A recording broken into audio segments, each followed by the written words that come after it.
Good evening, and welcome to our continuing series on Savitri.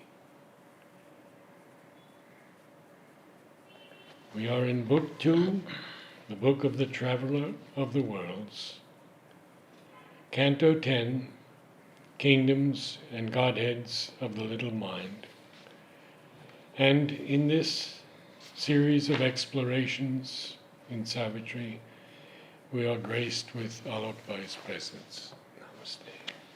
We are on page 254, beginning with the line, "Once more the world was made a wonder web." We go back to one line which is very interesting on the same page. All was precise, rigid, indubitable. So we give a lot of importance to a logically precise form of knowledge. I was struck when I read once in Mother's writings.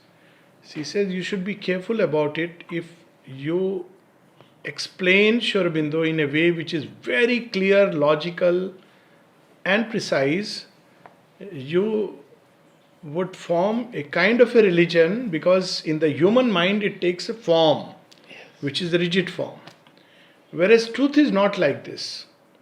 Truth changes itself, there is an infinite plasticity in it, and that's why people found it so difficult sometimes to understand the mother's ways.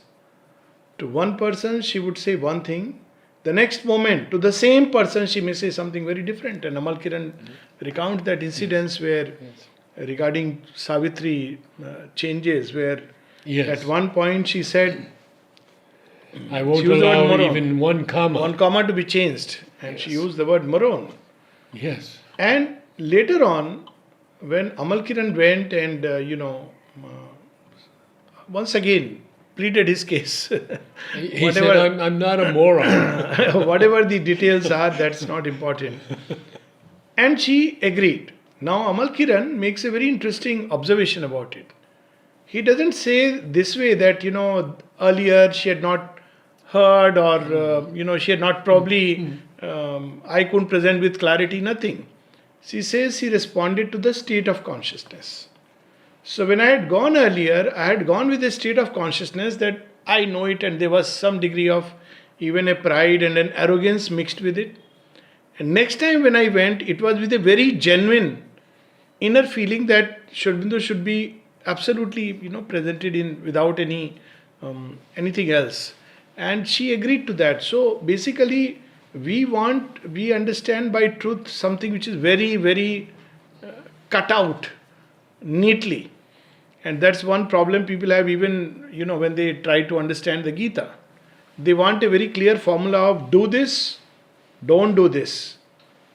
But life is not like that, evolution is not like that, creation is not like that, and of course the divine, he revels in breaking his own norms and rules.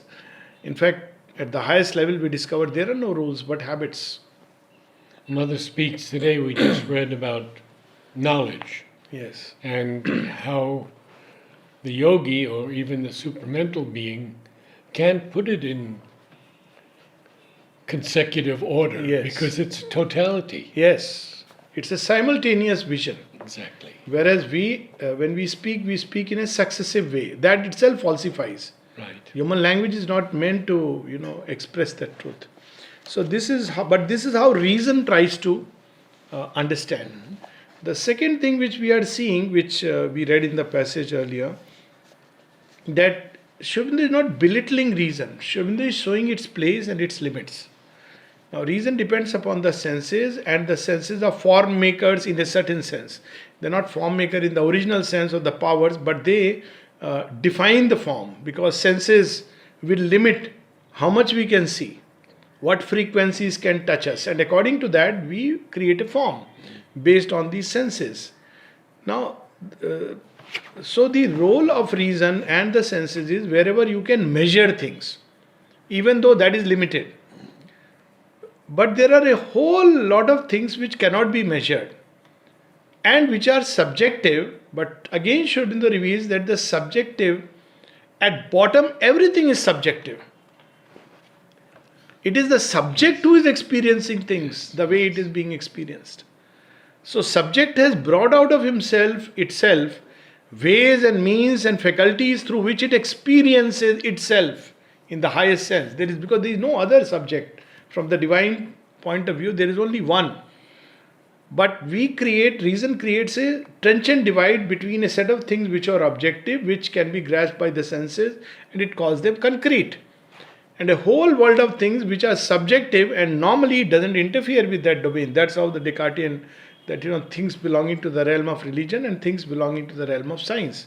But it's a false and artificial division, which we are now recognizing when we enter the domain of psychology. How do you measure a thing like love? How do you even say whether there is love or not? You can't measure it. It's something which you cannot even define easily. So that he is describing, and then ultimately when matter itself was probed, there was a whole domain where subjectivity was playing its own role. The observer changed the observed. Yes. So once again this world became a wonder web. When everything was explained, one discovered that nothing is known. It's just explained. That's where we are. Once more the world was made a wonder web, a magic's process in a magical space, an unintelligible miracle's depths whose source is lost in the ineffable. Once more we face the blank unknowable. And this brings humility. It takes away the pride of reason that it can know everything. And because it has explained everything, therefore it means it is same as knowledge. No. Even one place Sri Aurobindo says in one of the aphorisms, knowledge is powerful when it is fresh. And then Mother explains it, very often there is a practice that scholarly knowledge, it will say the same thing, repeat the same thing over and over again. But knowledge, when it's fresh, is something which flows from a well of inspiration and expresses itself in countless ways. And that's when it has the power.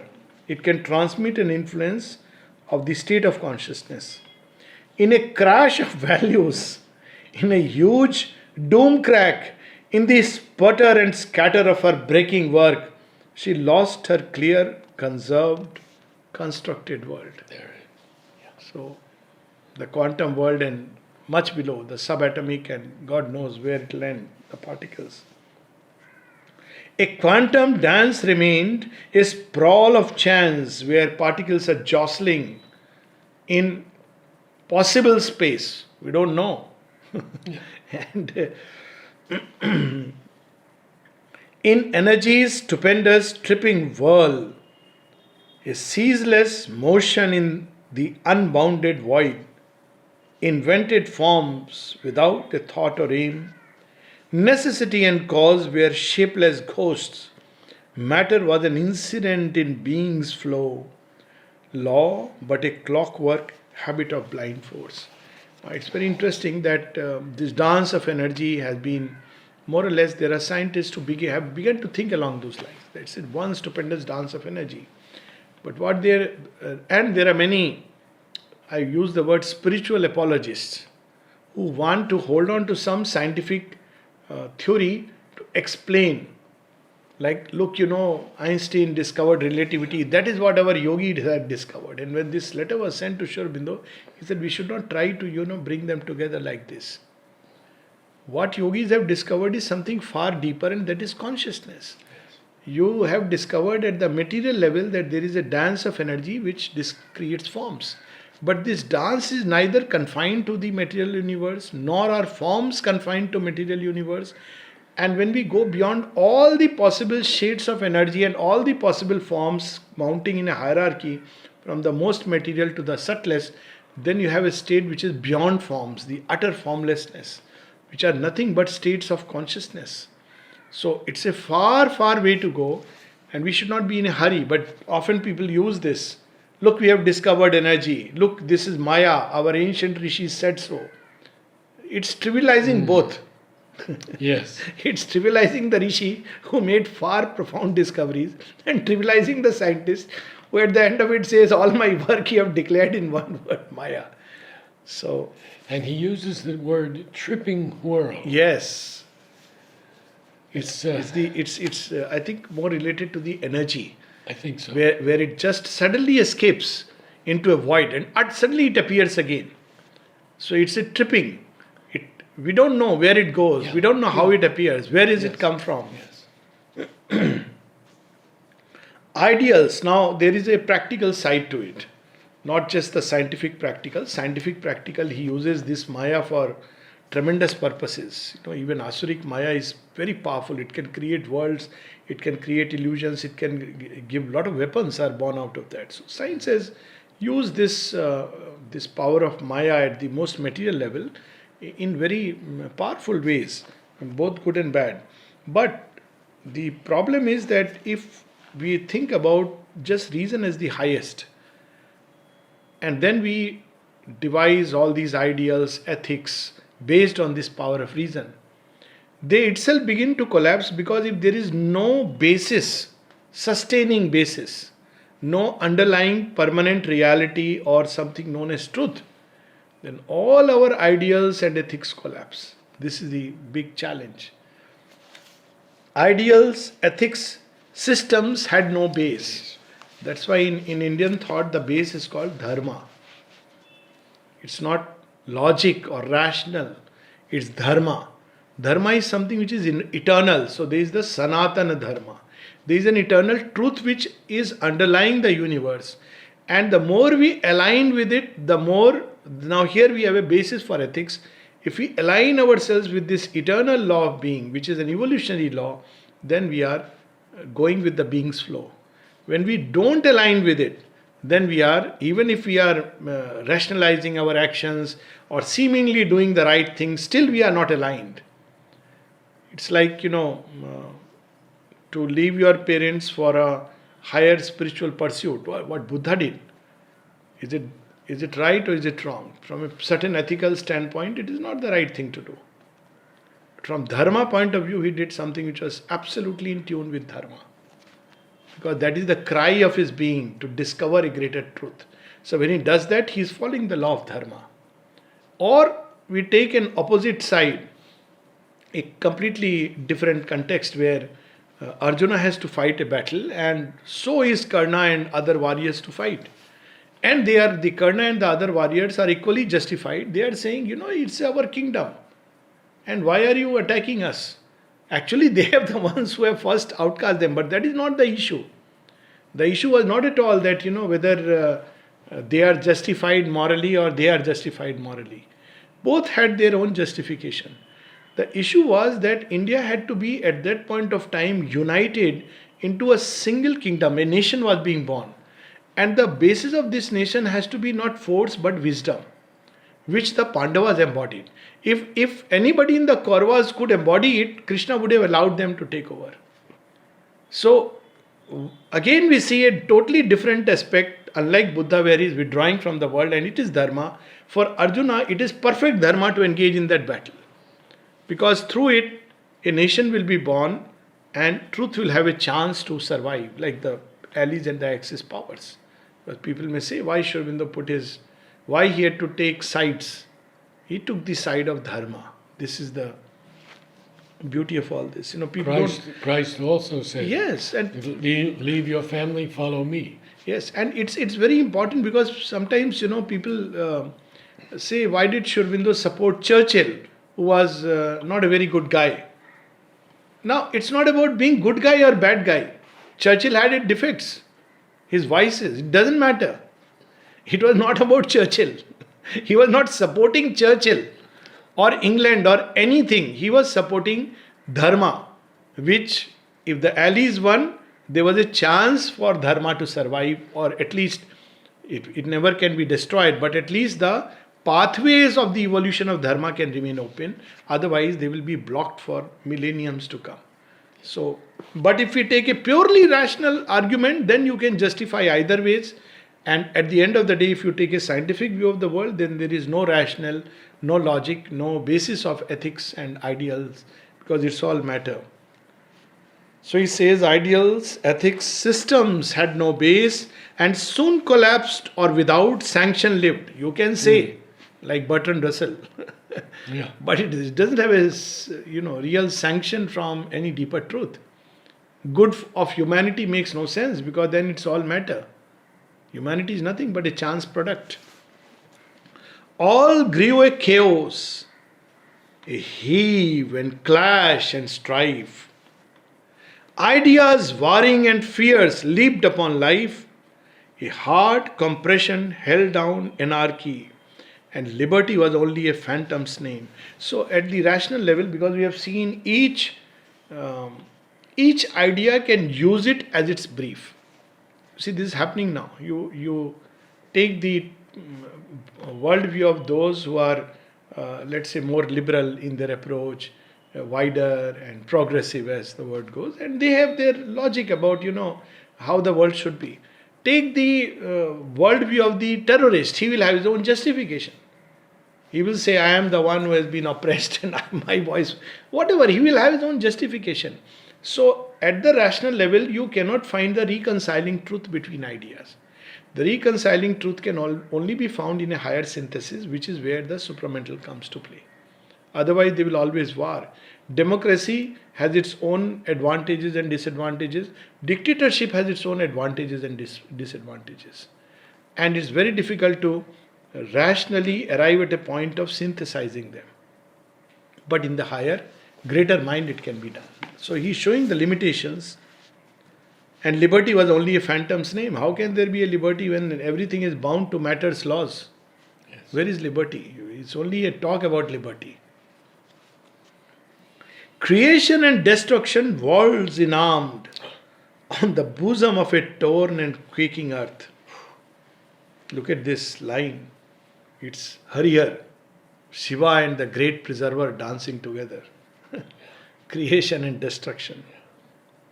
Even it reminds of a particular vision captured in one of the Puranas where Shiva is dancing and destroying everything. So Parvati joins him and she starts creating everything. So they are dancing together. One is destroying the old and the other is creating the new. But at the level of reason, it's like they are both working together. All reeled into a world of Kali's dance. So Kali here is from the word Kala. She is the one who changes time. That's why she is the greatest of all powers. All reeled into a world of Kali's dance. Thus tumbled, sinking, sprawling in the void, clutching for props, a soil on which to stand. She only saw a thin atomic vast, the rare point, sparse substratum universe on which floats a solid world's phenomenal face. Look at the marvel of these lines. That's what we have been talking about. Even science, you end up discovering that, often to students I share this, that both science and spirituality at least have one common starting point. And that starting point is appearances are deceptive. That's why you search for truth. If appearances are truth, then there is no further seeking. So, but science discovers behind the appearances nothing but those atomic points, charges whirling in space. Alone, a process of events was there, and nature's plastic and protean change, and strong by death to slay or to create. The riven invisible atoms, omnipotent force. Who discovered this within the atom? Amal wrote to Sri Aurobindo about these lines. Yes. Yes. And even earlier, Pavitra had asked him, there in evening talks. He says there are three types of fires, and one of them is in atom itself. And this energy, for a long time, it was not given to man. But it had to be given as an exigency because of the war. Knowing well its devastating effects, but still, it was the only way to suddenly halt Otherwise, it would have been divided. So it was actually given to man. Otherwise, man may not have discovered it. And of course, discovered eventually. So in a certain sense, man was not fully ready for it. It seems Pavitrada had discovered the formula to have this atomic reaction on a small little, almost like an arrowhead, just like the Brahmastras and those things. And when he told to the mother said, "You know it, I know it, that should be the end of it." He never gave that formula. But the story is there and from very reliable sources. One chance remained that here might be a power to liberate man from the old inadequate means and leave him sovereign of the earthly scene, which is what we are seeing, the quantum mechanics and internet and everything else. For reason then might grasp the original force to drive her car upon the roads of time. All then might serve the need of the thinking race. An absolute state found orders absolute. To a standardized perfection cut all things. In society build a just, exact machine. This was 50 years back, we see. On one side, this kind of a revolution started. So many things we have today as a result of this quantum mechanics which they discovered. At the same time, we also see a revolt against a highly industrialized, structured society where everything was according to rule and law. And that's one thing which people often don't understand about the way the ashram functions. So often I tell them that it's not a logical creation. It's a divine creation. If you try to understand by logic, you will fail. Someone when was coming to the ashram, family couple, so very good friend of mine. So this friend of mine told his wife, he had grown up here, but wife had not.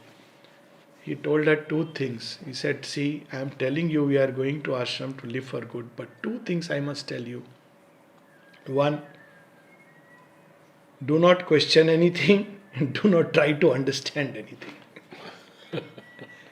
You cannot understand the Divine Mother's creation unless you identify with her consciousness, which is a big cry, or she reveals something by her own grace. There is no logical way you can understand because it's not built by logic. So, Sri Aurobindo is reminding us that, reason will try to build a just exact machine. Order, law, why the divine can punish. There is a line in Savitri, the wisdom that punishes virtue with defeat and allows somebody who is good to go through one series after another of seeming failures, misunderstandings. There is a wisdom in it. It comes when the mind falls quiet. Then this awakens. But that will come later. Then science and reason, careless of the soul, could iron out a tranquil uniform world. Aeonic seekings glut with outward truths. And a single patterned thinking force on mind, inflicting matter's logic on spirit's dreams.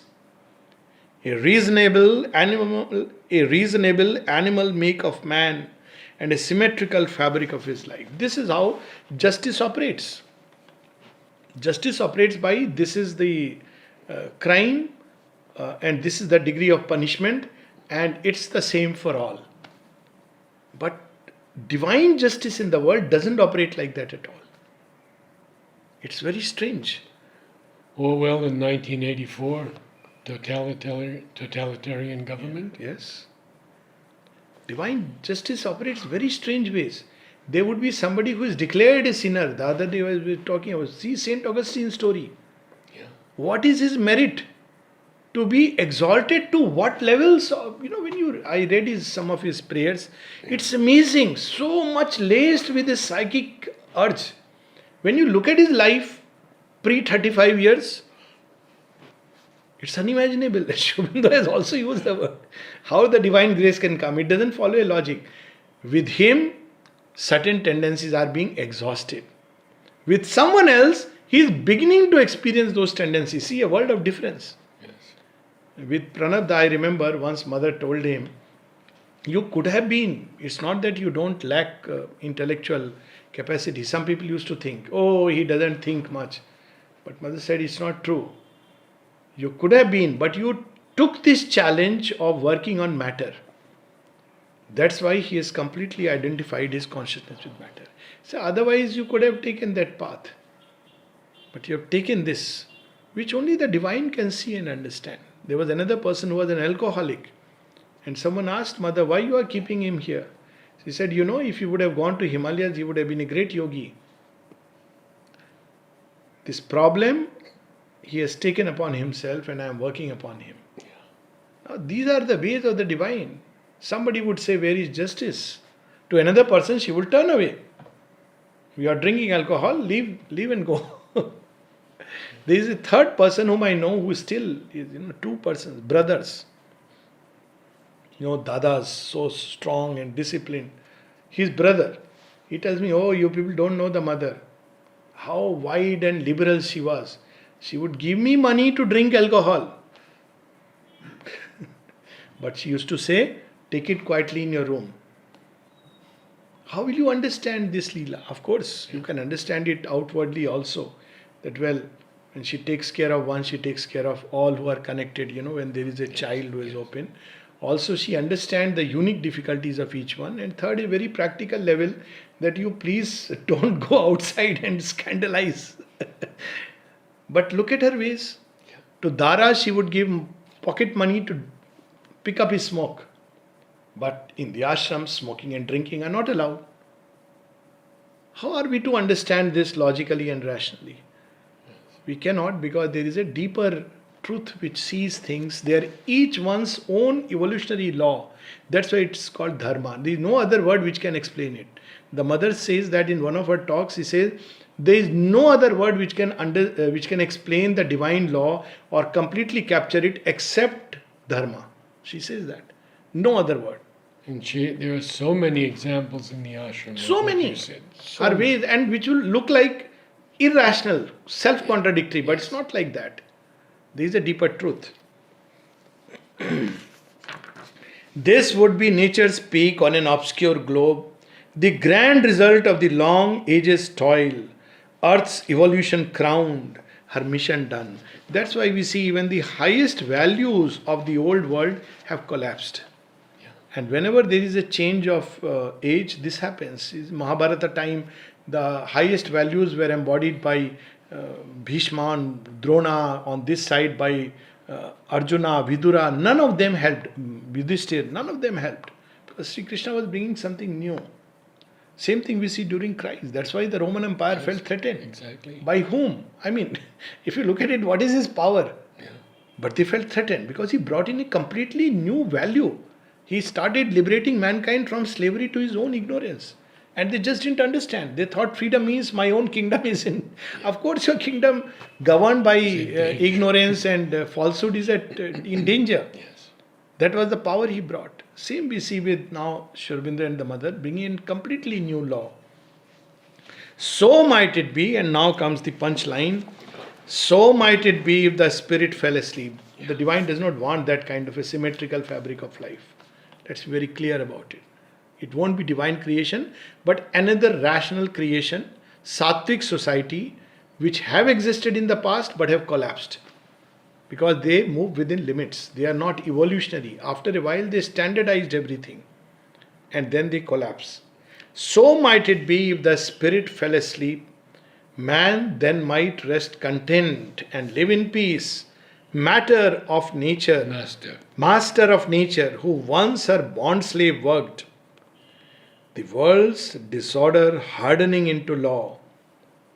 Why is Sri Aurobindo using the word disorder when there is a law? Because there is an inner something which reason cannot see or fathom. It goes observing surface and Like, for example, it cannot see the heart of the criminal or what was going on inside. It cannot see that behind this seeming virtue there is a pride and show and sham. Reason cannot see. It say, oh, he's a good man, he's a pandit. That's how we honor people who are outwardly very good. But who knows? He may be all his talk and all his dress and all his outward capacities may just be feeding his vanity. But the divine will see it. So this is so there is a disorder when we go only by the surface facts. We actually create disorder, but it hardens into law, and we are fine with that because we think there is no other way to know. But there is a greater mind which can know what is going on in the core of things. If life's dire heart arose not in revolt, if God within could find no greater plan. And I think you must have witnessed 60s in America and in Russia where life's dire heart woke up in revolt. It says, no, we don't want it like this. It didn't know the direction, it didn't know where to go, but at least it was like a great sowing. I think. And a breaking up. Breaking up. And something new coming. I think for the Russian Revolution, Shobinda has used that word. It's not about whether it failed or succeeded or the, track. Same thing with the flower children. Okay, it went into other things, but it was needed at that point of time to break that symmetrical fabric and a rational, scientific, industrialized society, which was the acme. So it woke up in revolt. But many visaged is the cosmic soul. A touch can alter the fixed front of fate. Oh, how beautiful. Yeah. It's so strange. So many examples say a little exchange between two people can sometimes alter the destiny of a nation, which goes unrecorded often. A touch can alter the fixed front of fate. His classic example is King Ashoka. See, before Ashoka is the last in the line of the great kings who kept intact the Indian nation. Paradoxically, the decline begins when Ashoka takes to Buddhism. It's a strange thing. He became a Buddhist and all the Kshatriya power began to fade. After Ashoka, see the whole lineage, you'll hardly find a king of that stature who could hold the kingdom together.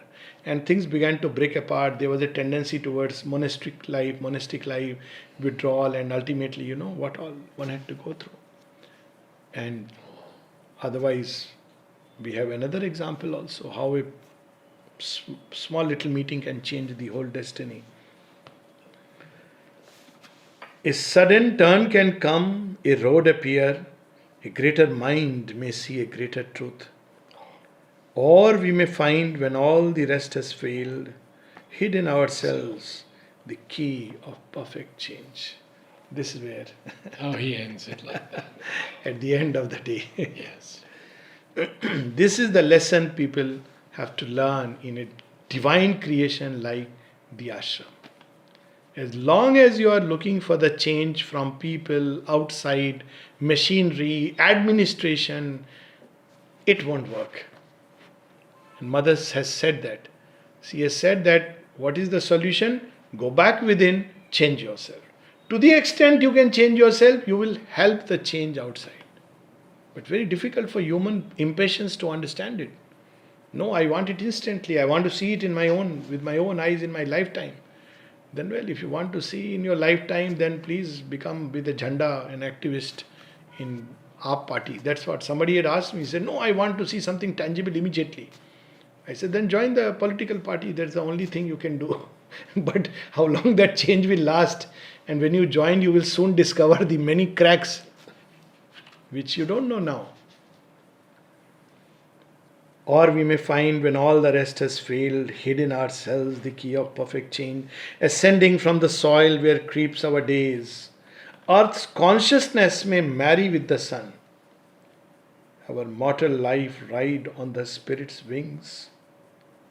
Our finite thoughts commune with the infinite. This sudden change is coming not through governments and political and administrative machinery. This is coming from within man. It is coming in the children of today. Yes. And in the children of tomorrow, who are at once breaking all the old patterns, and at the same time they are discovering intuitively a new social law. That's how the mother says that the Superman will discover the new law of society, social law from within. It will no more be something imposed from outside as a moral, ethical, legal process. But these young people already contain much of it. Yes, And absolutely. little Rishika, you know Rishika. Yes, of The course. other day we saw her on the motorbike with her dad, and I said, "You're driving a motorcycle now?" She says, "I'm learning." She's 4 years old. Yeah. I mean, I remember another 5-year-old, I mean, my own child. And one day when Kavita got a little angry for, mothers, because, you're not eating or whatever.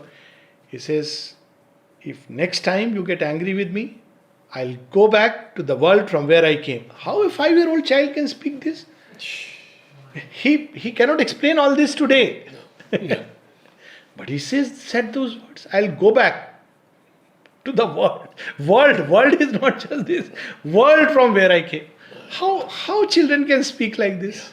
And I have seen many children, even some of them ashram school children, despite all the problems and outwardly.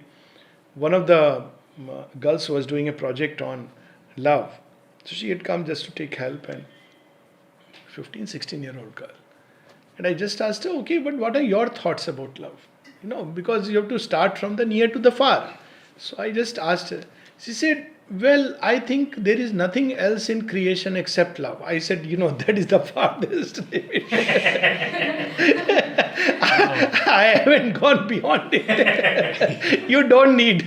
I can't tell you anything beyond. I can only tell you how this love in creation expresses itself from molecular to the divinest level. Look at it very intuitively. Yes. This is no ordinary thought. So, this is what is happening. A sudden turn has come. Sudden, because nobody expected. The changes that have come in the last few decades are beyond expectation. Children are behaving in ways which are baffling the parents and the teachers alike, and they don't know what to do about it. And perhaps it's best that they don't do much about it. True. Because perhaps doing and interfering may create more chaos. Yes. We should leave it to the mighty wisdom that is working in nature. So we'll meet again. Namaste.